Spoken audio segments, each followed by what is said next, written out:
하나님의 말씀 출애굽기 33장 12절로 23절 말씀입니다.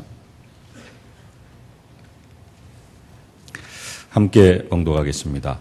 모세가 여호와께 아뢰되 보시옵소서 주께서 내게 이 백성을 인도하여 올라가라 하시면서 나와 함께 보낼 자를 내게 지시하지 아니하시나이까.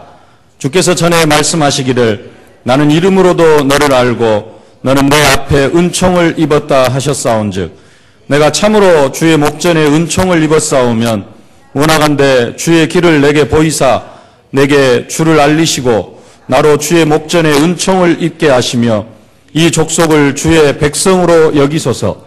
여호와께서 이르시되 내가 친히 가리라. 내가 너를 쉬게 하리라. 모세가 여호와께 아뢰되 주께서 친히 가지 아니하시려거든 우리를 이곳에서 올려 보내지 마옵소서. 나와 주의 백성이 주의 목전에 은총을 입은 줄 무엇으로 알리이까? 주께서 우리와 함께 주의 백성을 천하 만민 중에 구별하심이 아니니까. 여호와께서 모세에게 이르시되 내가 말하는 이 일도 내가 하리니 너는 내 목전에 은총을 입었고 내가 이름으로도 너를 알미니라. 모세가 이르되 원하건대 주의 영광을 내게 보이소서.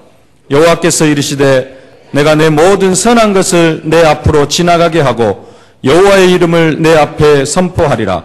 나는 은혜 베풀 자에게 은혜를 베풀고 긍휼히 여길 자에게 긍휼을 베푸느니라. 또 이르시되 네가 내 얼굴을 보지 못하리니 나를 보고 살 자가 없음이니라. 여호와께서 또 이르시기를 보라 내 곁에 한 장소가 있으니 너는 그 반석 위에 서라. 내 영광이 지나갈 때 내가 너를 반석 틈에 두고 내가 지나도록 내 손으로 너를 덮었다가 손을 거두리니 내가 내 등을 볼 것이요 얼굴은 보지 못하리라. 아멘.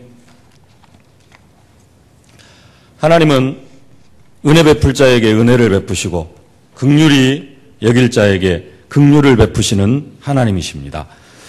오늘 19절 말씀 함께 한번 봉독하겠습니다. 여호와께서 이르시되 내가 내 모든 선한 것을 내 앞으로 지나가게 하고 여호와의 이름을 내 앞에 선포하리라. 나는 은혜 베풀 자에게 은혜를 베풀고 긍휼히 여길 자에게 긍휼을 베푸느니라. 아멘. 나는 은혜 베풀 자에게 은혜를 베풀고 긍휼히 여길 자에게 긍휼을 베푸느니라. 오늘 본문의 배경은 이렇습니다. 모세가 십계명을 받으러 시내산으로 올라간 사이에 이스라엘 백성들이 금송아지를 만들어가지고 이 금송아지가 우리를 애굽에서 인도해낸 신이라고 하면서 그 앞에다가 번제를 드리고 화목제를 드리고 그러면서 그 앞에서 먹고 마시면서 축제를 벌입니다. 이것을 보신 하나님이 모세에게 말씀하시기를 내가 그들을 완전히 진멸시켜버리겠다라고 말씀을 하십니다. 그리고는 모세를 통하여서 큰 나라를 만드시겠다라고 말씀을 하십니다. 원래 이 말씀은, 이 약속은 하나님이 아브라함을 부르시고 하신 약속입니다. 아브라함에게 내가 너로 큰 민족을 이루고 너를 창대하게 하겠다. 너를 복의 근원이 되게 하겠다. 하나님은 아브라함과 이삭과 야곱에게 큰 민족을 허락하시고 그 아브라함과 이삭과 야곱에게 하셨던 그 언약을 기억하시고 이스라엘 백성들을 애굽에서 구원해 내셨습니다. 근데 하나님은 이 이스라엘 백성들이 언약을 깨트렸다고 이 언약 백성들을 완전히 진멸시켜버리시고 모세를 통하여서 새롭게 언약 백성을 만드시겠다고 이렇게 말씀을 하십니다. 앞장 출애굽기 32장 10절에 그렇게 말씀한대요. 그때 모세가 그 하나님의 제안에 대해서 분명하게 말씀합니다. 나는 절대로 그것을 원하지 않습니다. 하나님 이 백성을 진멸시키시면 절대로 안 됩니다. 그러면서 백성을 대신해서 하나님 앞에 중보 기도를 드립니다. 하나님이 아브라함과 이삭과 야곱에게 하신 그 약속을 기억하시고 이 땅을, 이 가나안 땅을 이 백성에게 주시려고 애굽에서 불러내놓고 지금 이 광야에서 다 진멸시켜버리면 어떻게 됩니까? 그렇게 되면은 하나님이 이방인들의 조롱거리가 되어집니다. 애굽 사람들이 말하기를 하나님이 자기 백성 광야에서 다 죽여버리려고, 산에서 다 죽여버리려고 하나님이 자기 백성들을 불러내셨다. 이렇게 하나님을 조롱할 겁니다. 하나님은 아브라함과 이삭과 야곱에게 하신 그 약속을 지키셔야 됩니다. 라고 모세가 하나님 앞에 언약을 붙잡고 기도를 합니다. 하나님께서 그 기도를 들어주십니다. 그 금송아지 사건으로 한 3,000명가량이 죽임을 당하긴 합니다만은 그럼에도 불구하고 하나님께서는 그 모세의 기도를 들어주십니다. 근데 모세의 기도를 들어주시는데 그것으로 끝난 것이 아닙니다. 모세에게 하나님이 조상들에게 주리란 땅, 가나안 땅으로 올라가라고 명령을 하시는데 그 명령이 조금 자세히 살펴보면 조금 이상합니다. 오늘 읽지는 않았습니다만은 우리 1절부터 33장 1절부터 3절까지 함께 한번 봉독하겠습니다. 여호와께서 모세에게 이르시되 너는 내가 애굽 땅에서 인도하여 낸 백성과 함께 여기를 떠나서 내가 아브라함과 이삭과 야곱에게 맹세하여 내 자손에게 주기로 한 그 땅으로 올라가라. 내가 사자를 너보다 앞서 보내어 가나안 사람과 아모리 사람과 헷 사람과 브리스 사람과 히윗 사람과 여부스 사람을 쫓아내고 너희를 적과 꿀이 흐르는 땅에 이르게 하리니와 나는 너희와 함께 올라가지 아니하리니 너희는 목이 곧은 백성인즉 내가 길에서 너희를 진멸할까 염려함이니라 하시니. 뭔가 좀 틀린 것을 발견하셨습니까? 뭔가 좀 이상하다는 것을 발견하셨습니까? 하나님 모세에게 십계명을 주실 때 나는 너를 애굽 땅 종되었던 집에서 인도하여 낸 내 하나님 여호와라 그렇게 말씀을 하십니다. 나는 너를 애굽 땅 종되었던 집에서 인도하여 낸 여호와라. 하나님 자신이 친히 자기 백성을 애굽에서 인도해 냈다라고 그렇게 말씀을 하셨습니다. 근데 오늘 1절 말씀에는 모세에게 이렇게 말씀합니다. 너는 네가 하나님이 아닙니다. 너는 모세 네가 애굽 땅에서 인도하여 낸 네 백성과 함께 여기를 떠나서 내가 아브라함과 이삭과 야곱에게 맹세하여 주기로 한 그 땅으로 올라가라 이렇게 명령을 합니다. 가나안 땅으로 올라가라고 하셨는데 하나님은 이 백성은 내 백성이 아니다. 모세 네가 애굽에서 인도하여 낸 네 백성이다라고 그렇게 말씀을 하시는 겁니다. 그러면서 하나님은 또 나는 그들과 함께 올라가지 아니하겠다 이렇게 말씀을 합니다. 이유는 뭐냐? 이 백성이 이렇게 금송아지 만들고 하는 것처럼 이 백성이 목이 곧은 백성인데 이런 일들을 또 보면은 나는 공의의 하나님이고 그래서 내가 이 백성들이 또 죄를 짓는 것을 보면은 내가 그들을 진멸시킬 수도 있기 때문에 나는 함께 올라가지 아니하겠다라고 그렇게 하나님께서 말씀하시는 것을 볼 수가 있습니다. 아직도 하나님의 진노가 다 풀리지를 않았습니다.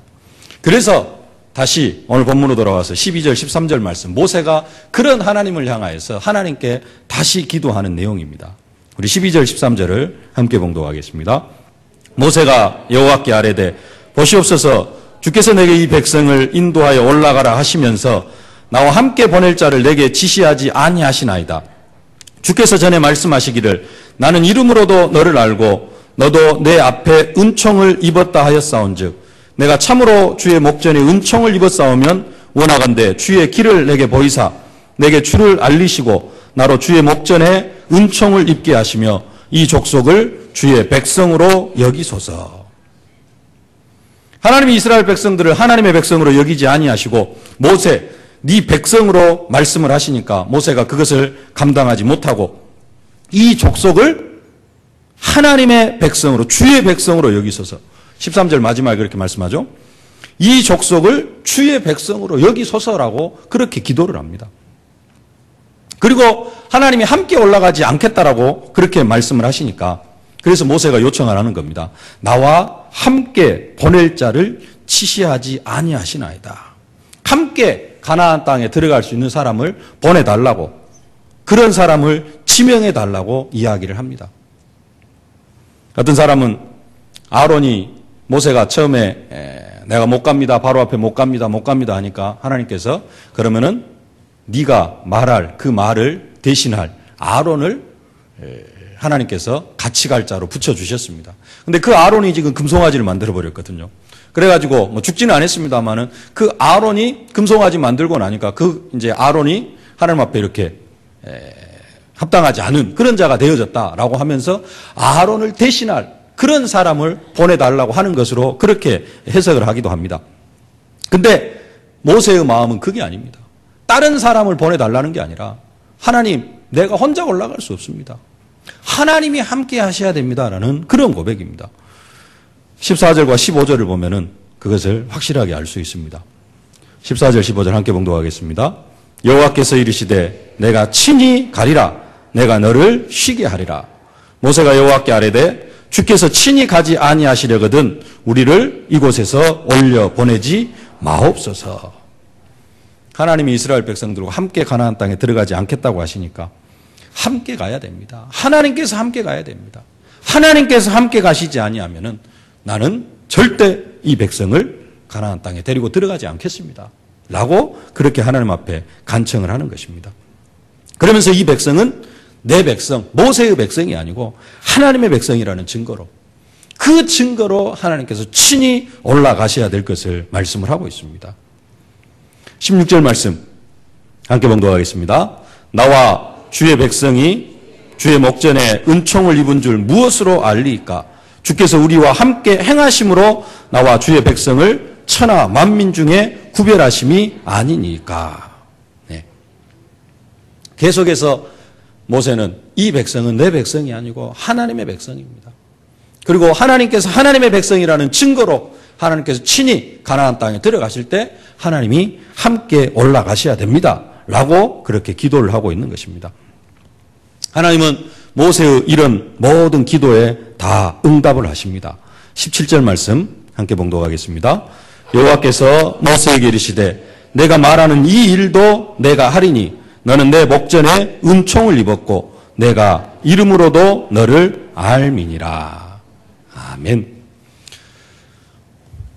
하나님이 이스라엘 백성에게 진노하셨습니다. 그래서 3,000명이 죽기도 하고 그런 이스라엘 백성들을 향하여서 다시 모세가 기도하니까 하나님께서 그럼 가나안 땅으로 올라가라 그렇게 명령을 하시는데 네 백성이라고 하면서 네가 데리고 올라가고 나는 함께 올라가지 않겠다 이렇게까지 또 말씀하시니까 모세가 거기에 대해서 또 다시 기도를 했습니다. 기도하니까 그래 그러면은 이 백성 내 백성으로 다시 삼고 또 그 증거로 내가 함께 올라가겠다라고까지 하나님께서 모세에게 다시 약속을 하셨습니다. 여기까지 약속을 하셨는데 다시 모세가 또 하나님 앞에 그 증거를 보여달라고 그렇게 이야기를 합니다. 그것에 대한 확실한 증거를 보여달라 이렇게 요청을 하는데 그 요청이 18절 말씀입니다. 함께 봉독하겠습니다.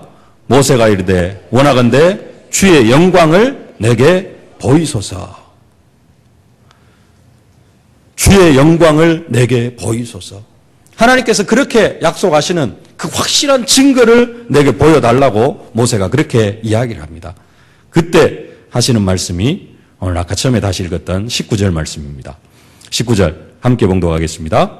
여호와께서 이르시되 내가 내 모든 선한 것을 내 앞으로 지나가게 하고 여호와의 이름을 내 앞에 선포하리라. 나는 은혜 베풀 자에게 은혜를 베풀고 긍휼히 여길 자에게 긍휼을 베푸느니라. 아멘.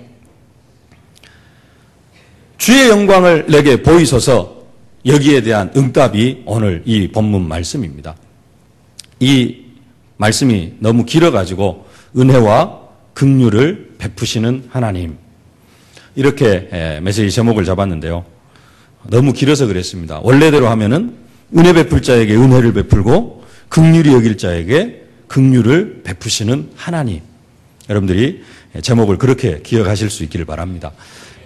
이게 조금 어렵다 하신 분은 은혜와 긍휼을 베푸시는 하나님 이렇게 은혜로 이렇게 언약으로 붙잡으셔도 되는데요. 은혜 베풀 자에게 은혜를 베풀고 긍휼히 여길 자에게 긍휼을 베푸시는 하나님. 근데 하나님께서 은혜 베풀 자에게 은혜를 베푸시고 긍휼히 여길 자에게 긍휼을 베푸신다고 하시는데 하나님이 조금 이상한 말씀을 하십니다. 모세가 하나님 앞으로 지나가게 하시는 것이 아니라 하나님이 모세 앞으로 지나가게 하시겠다라고 합니다. 지나가시겠다라는 겁니다. 19절을 다시 보면요. 여호와께서 모세에게 여호와께서 이르시되 내가 내 모든 선한 것을 네 앞으로 지나가게 하고, 모세를 세워 놓으시고 하나님의 모든 선한 것을 모세 앞으로, 하나님께서 모세 앞으로 지나가시겠다라는 겁니다. 그러면서 여호와의 이름, 나의 이름을 선포하겠다라고 그렇게 말씀을 하십니다. 그러면서 모세를 반석 위에 세우시죠. 그리고는 또 하나님을 직접 보면 모든 사람이 다 죽으니까 하나님께서 모세 앞으로 지나가실 때 하나님께서 친히 모세를 반석 틈에 두시고 그 사이를 덮으시면서 모세에게 하나님의 등만 보여주시면서 하나님이 모세가 하나님 앞에 기도했던 하나님의 영광을 내게 보이소서 한 그 기도의 응답까지 하나님께서 모세에게 베풀어 주시는 것을 볼 수가 있습니다. 하나님의 성품을 드러내시는데요. 그 하나님의 성품이 뭐냐? 은혜 베풀 자에게 은혜를 베푸시고 긍휼히 여길 자에게 긍휼을 베푸시는 것입니다. 이게 하나님의 은혜입니다. 하나님은 은혜의 하나님이십니다. 그 은혜의 하나님께서 우리를 기뻐하십니다. 지난주 말씀처럼 우리는 하나님의 기쁨입니다. 우리가 어떻게 하나님의 기쁨이 되어졌느냐? 하나님께서 기뻐하셨습니다, 우리를. 하나님께서 친히 우리의 죗값을 다 지불하시고 우리의 어떤 조건과 상황에 상관없이 하나님께서 우리를 유익한 자로 인정하시고 우리를 통하여서 이미 영광을 받으셨고 또 하나님께서 우리를 통하여 영광을 받으시는 줄로 믿습니다. 그리고 하나님께서 우리를 기뻐하십니다. 이게 하나님의 은혜입니다. 우리는 날마다 이런 하나님의 은혜 속에서 살아가는 존재들입니다. 인간적인 생각으로 우리의 모습을 보면은 도망자 오네시모 같은 사람들이기도 합니다. 인간적으로 우리의 모습을 보면은 금송아지 만들어가지고 우리를 애굽에서 인도하여낸 신이라고 외치면서 잔치를 벌인 이스라엘 백성들을 향하여 이 백성은 하나님 자신이 백성이 아니라 모세의 백성으로 여기면서 가나안 땅에 함께 들어가지 않겠다고 선언하신 것처럼 우리도 그들과 같은 취급을 받아도 마땅한 그 모세가 이스라엘 백성들을 향하여서 하나님께서 그 이스라엘 백성들을 향하여서 내가 너와 함께 가지 않겠다. 요 백성은 내 백성이 아니고 모세 네 백성이다. 라는 그러한 취급을 받은 것처럼 우리도 그런 취급을 받아도 마땅한데 하나님은 그러한 우리를 향하여서 하나님의 기쁨이다라고까지 선언해 주시는 줄로 믿습니다. 이게 하나님의 은혜입니다. 우리는 날마다 하루도 빠짐없이 하나님의 은혜 속에서 살아가는 사람들입니다. 그래서 우리가 하나님의 은혜에 대해서 잘 알아야 됩니다. 은혜 속에서 살아가는 사람이 하나님의 은혜 속에서 살아가는 사람이 하나님의 은혜를 알지 못하면은 이게 좀 이상하게 되어집니다. 새들은 계절에 따라서 수천 킬로를 날아서 이동을 합니다. 새들이 거의 매년 같은 시기에 같은 장소로 수천 킬로미터를 이동할 수 있는 것은 하나님께서 그렇게 창조하셨기 때문이기도 합니다. 하나님께서 그렇게 창조하셨기 때문인데요. 그들이 또 그렇게 이동할 수 있는 것은 한편으로는 새들이 기류의 흐름, 공기의 흐름 이런 부분들을 잘 알고 거기에다가 자기 몸을 맡기기 때문에 수천 킬로를 날아서 해년마다 그렇게 이동을 할 수 있는 것입니다. 물고기도 물속에서 자유롭게 활동하고 생존할 수 있는 까닭은 하나님의 창조 질서가 그렇기 때문입니다. 그런데 또 그들이 물의 흐름 이런 부분들을 잘 알고 그것을 활용해가지고 물속에서 잘 살아갈 수 있는 것입니다. 물의 흐름이라든가 원리를 잘 알기 때문에 그렇습니다. 사람도 이처럼 자신이 처해진 환경과 그 세계의 원리를 온전하게 파악하고 적용하며 활용하는 사람이 지혜로운 사람입니다. 그래서 성경은 뭐라고 말씀하시는 거 아니? 사람이 하나님의 은혜와 하나님을 아는 지식에 자라갈 것을 말씀을 하고 있습니다. 베드로서 3장 18절 이렇게 말씀합니다. 오직 우리 주 곧 구주 예수 그리스도의 은혜와 저를 아는 지식에서 자라가라. 하나님을 예수 그리스도의 은혜와 저를 아는 지식에서 자라가라. 하나님의 은혜에 대한 지식도 우리가 있어야 된다는 것입니다. 하나님의 은혜에 대한 지식, 그 은혜의 원리에 대한 온전한 알미 있을 때 우리가 하나님의 은혜 속에 풍성하게 거할 수 있다는 것입니다. 그리고 그 하나님의 은혜를 헛되지 않게 하며 하나님께서 주신 그 은혜를 하나님께서 주신 가치대로 사실적으로 누릴 수 있게 되어진다는 것입니다. 오늘 본문을 좀 자세히 보면은, 그리고 조금 우리 입장에서, 인간적인 입장에서 보면은 하나님이 조금 변덕쟁이처럼 보이기도 합니다. 금송아지 만들었다고 아브라함에게 하셨던 언약을 파기하시고 모세와 언약을 다시 세우시려고 하고요.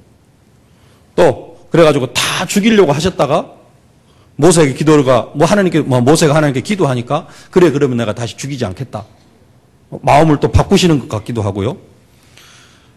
아직도 덜 바뀌어가지고 내가 가나안 땅에 들어가지 않겠다. 이렇게 하셔놓고는 다시 또 모세가 기도하니까 그래 그럼 내가 다시 들어갈게. 막 그냥 계속해서 하나님의 마음이 바뀌는 것처럼 그렇게 생각이 되어지기도 합니다. 그래서 하나님께서 확실하게 못을 박으십니다. 뭐라고요? 나는 은혜 베풀 자에게 은혜를 베풀고 긍휼히 여길 자에게 긍휼을 베푸느니라. 모세 네가 이렇게 기도를 하고 해서 내가 이렇게 응답으로 하지만은, 그러나 궁극적으로는 뭐다? 내가 은혜 베풀 자에게 은혜를 베풀고 긍휼히 여길 자에게 긍휼을 베푼다라는 것입니다. 그 방법이, 그 은혜를 베풀고 긍휼을 베푸시는 방법이 모세의 기도를 통해서 하나님께서 베풀어 주시긴 합니다만은 궁극적으로 하나님의 원칙은 변함이 없으시다라는 겁니다. 이해가 되시십니까? 하나님은 하나님께서 은혜 베푸실 자에게 은혜를 베푸시고 긍휼히 여길 자에게 긍휼을 베푸시는 그런 하나님이십니다. 그 방편이 우리의 기도이긴 합니다만은 거기에 앞서서 그러면 하나님께서 우리에게 어떻게 은혜를 베풀어 주시는가, 세 가지로 은혜를 나누시기를 바랍니다. 첫 번째로 하나님 우리에게 은혜를 베풀어 주시는데 하나님의 절대 주권 안에서 은혜를 베풀어 주십니다. 절대 주권, 하나님의 절대 주권, 우리의 신앙 법한 10가지 중에 첫 번째가 하나님의 절대 주권인데요. 대충 감은 잡히실 겁니다. 사람이 이 세상에 태어나고 죽고 하는 것이 오직 하나님의 손에 달려 있습니다. 내가 태어나고 싶다고 해서 태어나고, 내가 아기를 낳고 싶다고 해서 애를 낳고, 그런 게 아니라 그 모든 것이 누구의 손에 달려 있습니까? 하나님의 손에 달려 있고, 내가 죽고 싶다고 해서 죽는 것이 아니라 하나님께서 허락하지 않으면 참새 한 마리도 땅에 떨어지지 않냐는 것처럼 내 생명도 하나님의 절대 주권 속에 달려 있는 것입니다. 그런 것처럼 하나님의 은혜도 그 하나님의 주권적인 역사라는 것입니다. 다시 말하면은 하나님께서 먼저 행해 주시는 것이라는 겁니다. 나를 구원받은 자로 선택하시는 애. 하나님께서 선택해 놓으셨고 하나님의 정확한 시간표에 따라 나에게 구원을 베풀어 주신 은혜. 나를 하나님의 자녀로 삼아주신 은혜. 또 나를 하나님의 자녀로 삼아주시고 지금 이 시간표에 나를 세계로 교회로 인도하신 그 하나님의 은혜. 또 내가 기도할 때마다 하나님께서 내 기도에 응답하시는 은혜. 나에게 만남의 축복을 주셔서 나로 복음 전하게 하시고 그 영혼이 구원받게 하시는 은혜. 내가 말씀을 붙잡고 기도할 때 그 말씀이 성취되어지는 은혜. 오늘도 내가 하나님 앞에 예배할 수 있도록 나를 이 자리로 인도하시는 은혜. 이 모든 은혜가 내 노력에 의해서 주어지는 것이 아니라 하나님께서 먼저 베푸시는 것이라는 겁니다. 내가 오늘 교회에 나가야 되겠다, 이렇게 해서 되어지는 게 아니라 하나님께서 오늘 우리로 이 자리에 올 수 있도록 은혜를 베푸셔서 우리가 이 자리에 앉아 있는 것이라는 것입니다. 그렇기 때문에 이것을 대가가 아니라 은혜라고 말씀하는 것입니다. 내 입장에서 내가 기도해서 받은 것이라면, 그것이 우선이라면 그건 뭐가 되었냐? 대가가 되어집니다. 내 행위의 대가로, 내가 행한 대가로. 그러나 그게 아니라 은혜라고 이야기를 합니다. 은혜가 뭡니까? 값 없이 주시는 것을 우리가 은혜라고 이야기를 합니다. 그래서 성경에도 이야기합니다. 너희가 그 은혜를 인하여 믿음으로 말미암아 구원을 얻었냐니 이것이 너희에게서 난 것이 아니요 선물이라. 하나님의 선물이라. 이는 누구든지 자랑치 못하게 함이니라. 우리는 늘 하나님의 은혜 속에서 살아가고 있습니다. 그래서 우리는 뭐만 하면 되느냐? 정말로 감사만 하면 되어질 줄로 믿습니다. 같은 의미겠습니다만은 하나님의 은혜는 우리의 생각과 우리의 뜻과 우리의 계획대로 주어지는 것이 아니라 오직 하나님의 의지와 하나님의 생각으로 베풀어지는 것이라는 겁니다. 마태복음 20장에 보면은 포도원 주인의 비유가 기록이 되어져 있습니다. 요즘 성경에 보면은 단락들이 잘 나눠져 있고 요즘 성경에는 대부분 단락마다 제목들이 이렇게 위에 기록이 되어져 있습니다. 제 성경에도 보면은 이 마태복음 20장 1절부터 그 내용이 쭉 나와 있는데 거기에 제목이 뭐라고 나와 있는 거 아니? 포도원 품꾼들이라고 이렇게 제목이 나와 있습니다. 우리도 보통 이야기를 할 때 포도원 품꾼의 비유라 이렇게 이야기를 합니다. 근데 여기는 포도원 품꾼의 비유가 아니고 포도원 주인의 이야기입니다. 그래서 마태복음 20장 1절에 이렇게 이야기합니다. 천국은 마치 품꾼을 얻어 포도원에 들여보내려고 이른 아침에 나간 집 주인과 같으니. 그러면서 마태복음 20장에 포도원 주인 이야기가 이렇게 쭉 기록이 되어집니다. 포도원 주인이 포도원에 일을 시키려고 품꾼들을 데리고 옵니다. 하루 품삯 한 데나리온. 우리로 이야기하면은 지금 하루 노동자 품삯이 얼마나 됩니까? 노가다 뛰면 한 7만 원 됩니까? 한 그 정도 싹을 딱 정해놓고 품꾼을 데려오기를 시작을 합니다. 주인이 이른 아침에 나갔습니다. 이른 아침 6시나 한 7시쯤 되어져 가지고 밖에 나가서 품꾼을 데려옵니다. 근데 9시에 나가서 또 품꾼을 데려옵니다. 아침 9시에 나가서 품꾼을 데려오고 12시에 나가서 또 품꾼을 데려옵니다. 조금 있다 오후 3시에 나가가지고 또 품꾼을 데려오고요. 마지막으로 오후 5시에 나가가지고 또 품꾼을 데려옵니다. 그리고 일을 6시까지 다 시킵니다. 6시까지 다 시켜놓고 품삯을 주는데 모두 다 한 데나리온, 하루 품삯을 줍니다. 우리로 얘기하면 한 7만 원을 정해놓고 모든 사람에게 5시에 와서 6시까지 1시간 일한 사람에게도 하루 품삯, 오후 3시에 와가지고 3시간 일한 사람에게도 하루 품삯, 아침 6시에 와가지고 12시간 일한 사람에게도 하루 품삯을 동일하게 줍니다. 그러니까 아침 6시에 와가지고 일한 사람이 주인한테 원망을 하고 불평을 합니다. 왜 품삯을 똑같이 주느냐? 주인이 이야기를 합니다. 아니 내가 너하고 하루 품삯 조건으로 너를 데려오지 않았느냐? 내가 너에게 못한 것이 있느냐? 그러면서 이렇게 이야기를 합니다. 내 것이나 가지고 가라. 한 데나리온 네 것이나 가지고 가라. 나중 온 사람에게 너와 같이 주는 것이 내 뜻이니라. 내 것을 가지고 내 뜻대로 할 것이 아니냐. 내가 선함으로 내가 악하게 보느냐. 포도원 주인은 내 것 가지고 내 뜻대로 한다는 겁니다. 이게 하나님께서 우리에게 은혜를 베풀어 주시는 원리입니다. 하나님은 하나님의 뜻대로 우리에게 은혜를 베풀어 주십니다. 근데 내가 생각할 때 나도 무슨 은혜 받았어요? 나도 받을 것 다 받았습니다. 내가 부족하게 받은 것 아니에요. 저 사람도 부족하게 받은 거예요. 하나님께서 은혜를 베풀어 주셨습니다. 1시간 일한 사람도 하루 품삯, 12시간 일한 사람도 하루 품삯. 근데 나하고 저 사람하고를 비교를 하면 어째요? 내가 괜히 손해본 것 같아.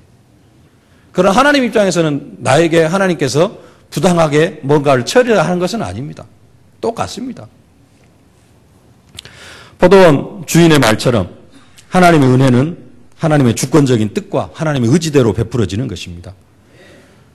구원의 은혜를 베푸시는 것도 인간의 생각대로가 아니라 하나님의 뜻에 의해서 결정이 되어집니다. 원래 이스라엘 백성들을 택한 백성으로 삼아주셨는데요. 우리는 어떻게 보면 이스라엘 백성들이 바라볼 때 우리는 저주받은 백성이고 개 돼지 취급을 받아야 되는 그런 백성인데 하나님께서 하나님의 뜻으로 말미암아 우리도 구원해 주셨습니다. 이게 하나님의 은혜입니다. 하나님의 은혜는 오직 하나님 편에서 선행되어지고 하나님의 영원하신 뜻 안에서 베풀어 주시는 것. 그게 하나님의 은혜입니다. 우리는 오늘도 그 은혜 속에서 살아가고 있는 줄로 믿습니다. 근데 우리는 마치 그 은혜가 내 자신이 주도하는 것처럼 내가 은혜 받은 것 막 자랑하고 그렇게 살아가는 경우들이 많이 있습니다. 우리는 오직 해야 될 것 감사밖에 없는 줄로 믿습니다.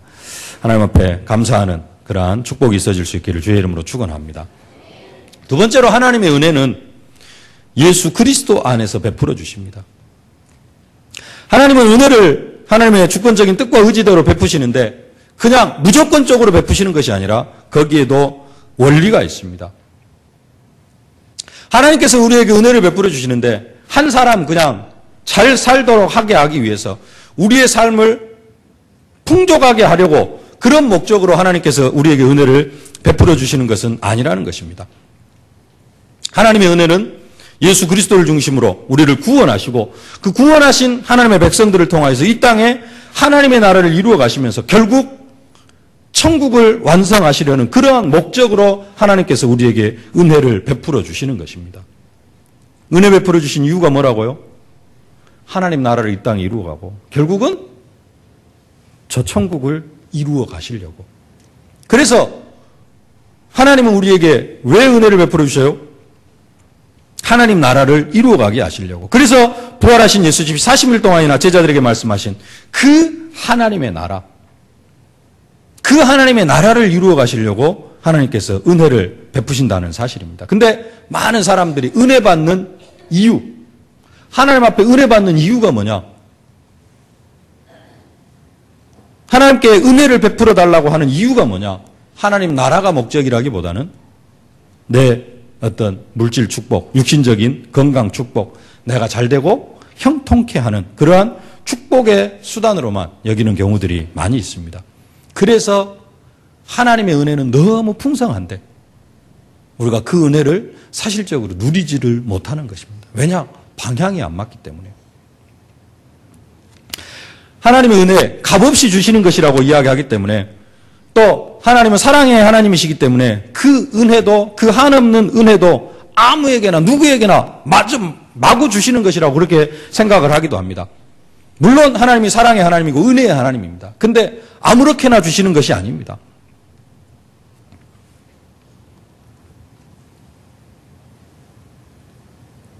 하나님의 사랑이 하나님의 은혜가 맹목적인 것이 아니라는 것입니다. 그 하나님의 은혜는 뭘 기초로 하느냐? 의를 기초로 한다 그랬습니다. 그래서 뭐라고 기도하라 그러냐? 너희는 먼저 그의 나라와 그의 의를 구하라.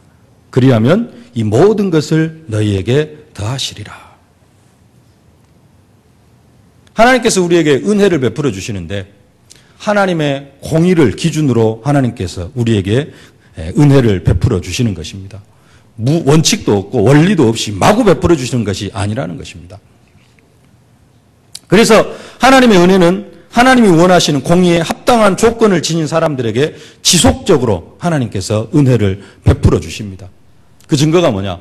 나를 사랑하고 내 계명을 지키는 자에게는 천대까지 은혜를 베푸시느니라. 불신자들에게도 일반 은총의 은혜가 있기는 합니다. 불신자들도 하나님께서 주시는 태양과 자연의 어떤 이러한 축복들을 가지고 살아갑니다. 그러나 하나님 백성에게 주신 은혜를 불신자들에게까지 주시지는 않습니다. 특별하게 그 은혜는 구분되어져 있습니다. 불신자들에게도 은혜를 주시기는 하십니다. 그러나 하나님 백성에게, 언약 백성들에게 주신 그 특별한 은혜는 일반 불신자들에게는 절대 주어지지 않습니다. 그게 하나님께서 은혜를 베푸시는 방편입니다. 하나님의 은혜는 오직 그리스도 예수 안에서 베풀어 주신다는 사실입니다. 세 번째로 하나님의 은혜는 고난을 통해서도 베풀어 주십니다. 모든 하나님의 은혜가 고난을 통해서 오는 것은 아닙니다만은 하나님이 은혜를 주시는 많은 방편 중에 하나가 고난이라는 사실입니다. 대표적인 사람이 사도 바울입니다. 바울은 엄청난 육체의 가시, 사단의 사자가 있었습니다. 그러나 그런 고난을 통하여서 사도 바울은 더 큰 하나님의 은혜를 체험하는 것을 볼 수가 있습니다. 잘 아시는 말씀이겠습니다만은 제가 다시 한번 되돌게 드리겠습니다. 여러 계시를 받은 것이 지극히 크므로 너무 자고하지 않게 하시려고 내 육체에 가시 곧 사탄의 사자를 주셨으니 이는 나를 쳐서 너무 자고하지 않게 하려 하심이니라. 이것이 내게서 떠나기 위하여 내가 3번 죽게 간구하였더니 내게 이르시기를 내 은혜가 네게 족하도다. 이는 내 행악이 약한 데서 온전하여짐이라 하신지라. 이러므로 도리어 크게 기뻐함으로 나의 여러 약한 것들에 대하여 자랑하리니 이는 그리스도의 능력으로 내게 머물게 하려 함이니라. 그러므로 내가 그리스도를 위하여 약한 것들과 능력과 궁핍과 핍박과 곤란을 기뻐하노니 이는 내가 약할 그때에 곧 강함이니라. 사도 바울에게 내 은혜가 네게 족하도다. 육체의 가시, 사탄의 사자, 그것도 하나님의 은혜고 그 은혜가 네게 족하도다. 이렇게 사도 바울에게 말씀하시는 것을 볼 수가 있습니다. 그래서 사도 바울은 고난받는 것을 두려워하지 않습니다. 오히려 고난받는 것을 기뻐한다고 그렇게 말씀합니다. 고린도서 1장 24절에 이렇게 말씀합니다. 내가 이제 너희를 위하여 받는 괴로움을 기뻐하고 그리스도의 남은 고난을 그의 몸된 교회를 위하여 내 육체에 채우노라. 고난이 단순한 고난으로 끝나는 것이 아니라 그 고난 속에, 그 핍박 속에, 그 환난 속에 하나님의 은혜가 있는 것을 사실적으로 사도 바울은 체험했기 때문에 그 그리스도의 남은 고난을 내 육체에 채우노라 이렇게 말씀하고요. 자신만 고난받는 것으로 끝나는 것이 아니라 우리도 고난받아야 할 것을 말씀을 하고 있습니다. 로마서 8장 17절에 자녀이면 또한 후사 곧 하나님의 후사여 그리스도와 함께한 후사니 우리가 그와 함께 영광을 받기 위하여 고난도 함께 받아야 될 것이니라.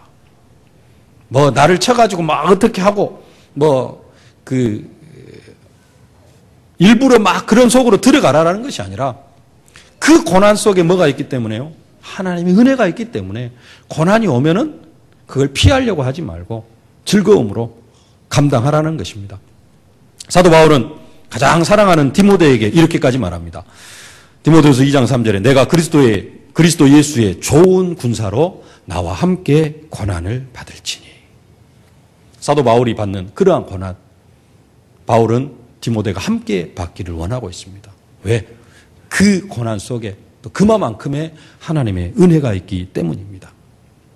바울뿐만 아니라 아브라함도 모리아산에 연단 후에 하나님의 언약을 얻었고요. 모세, 다윗, 요셉, 욥, 성경의 수많은 사람들이 이 고난을 통하여서 그 고난의 연단 후에 영원한 하나님의 은혜를 누렸음을 우리가 잘 알고 있습니다. 우리는 하나님의 은혜는 고난을 통해서 주신다는 사실을 기억하고 고난 중에서도 승리의 삶을 살아야 될 줄로 믿습니다. 말씀을 맺겠습니다.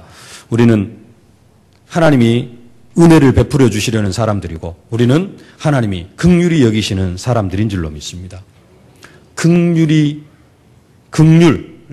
이 말이 보통 우리는 불쌍히 여기다, 측은히 여기다 그런 의미로 알고 있는데요.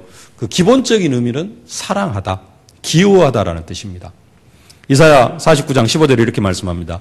여인이 어찌 그 젖먹는 자식을 잊겠으며 자기 태에서 난 아들을 긍휼히 여기지 않겠느냐. 어미가 자기 아들을 긍휼히 여긴다. 여기서 긍휼히 여긴다는 말은 사랑하고 기호한다는 그런 뜻입니다. 하나님은 우리를 어떻게 여기셔요? 긍휼히 여기십니다. 우리는 하나님 앞에 긍휼히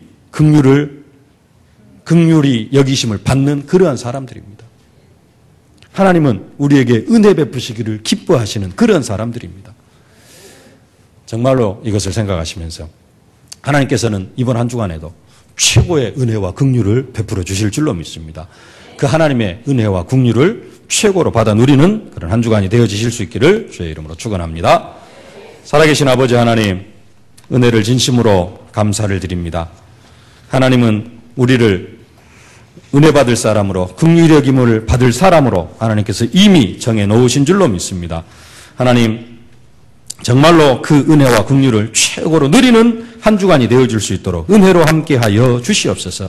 하나님께서 베풀어 주신 그 은혜와 긍휼을 아버지 하나님 사단의 괴계로 말미암아 빼앗기지 않게 하시고 놓치지 않게 하시고 최고로 누릴 수 있도록 최고의 성령의 충만함으로 함께하여 주옵소서. 예수님의 이름으로 기도하옵나이다. 아멘.